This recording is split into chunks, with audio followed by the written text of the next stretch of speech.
नवराजपुरमा लागू औषधि तस्करमाथि कडा प्रहार।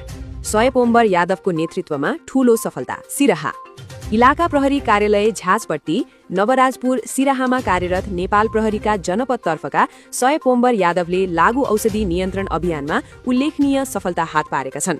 24 घण्टा सुरक्षा व्यवस्था कडा बनाउँदै निरन्तर सक्रिय रहँदा आज ठूलो परिमाणमा लागू औषधि बरामद गर्न प्रहरी सफल भएको हो।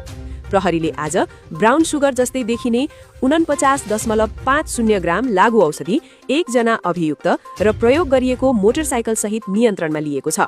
पक्राउ पर्ने व्यक्ति सिराहा जिल्लाको सखुवा नन्कारकट्टी गाउँपालिका वाडा नम्बर 2 मकरमपुर निवासी 22 वर्षीय श्रवण कामती रहेको प्रहरीले जनाएको छ।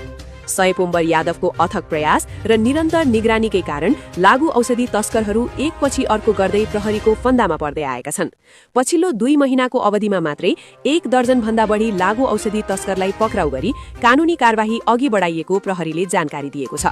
यसअघि पनि सय यादवको नेतृत्वमा गरिएको कारबाहीमा गाँजा, चरस, नाइट्रोजन, भ्याट ट्याब्लेट, सुई जस्ता विभिन्न प्रकारका लागू औषधि सहित व्यक्तिहरू पक्राउ परिसकेका छन्। 24 घण्टा ड्युटीमा खटिँदै लागू औषधि तस्करी नियन्त्रणलाई प्राथमिकतामा राख्दा इलाकामा अपराध गतिविधि उल्लेख्य रूपमा घट्दै गएको स्थानीयको भनाइ छ। हाल इलाकामा शान्ति सुरक्षा मजबुत बनेको छ। लागू औषधि कारोबारीमाथि लगातार प्रहार भएपछि स्थानीय बासिन्दाहरू ढुक्क महसुस गर्न थालेका छन्। यही कारण स्थानीयवासीहरूले खुलेरै सयपोम्बर यादवको प्रशंसा गरिरहेका छन्।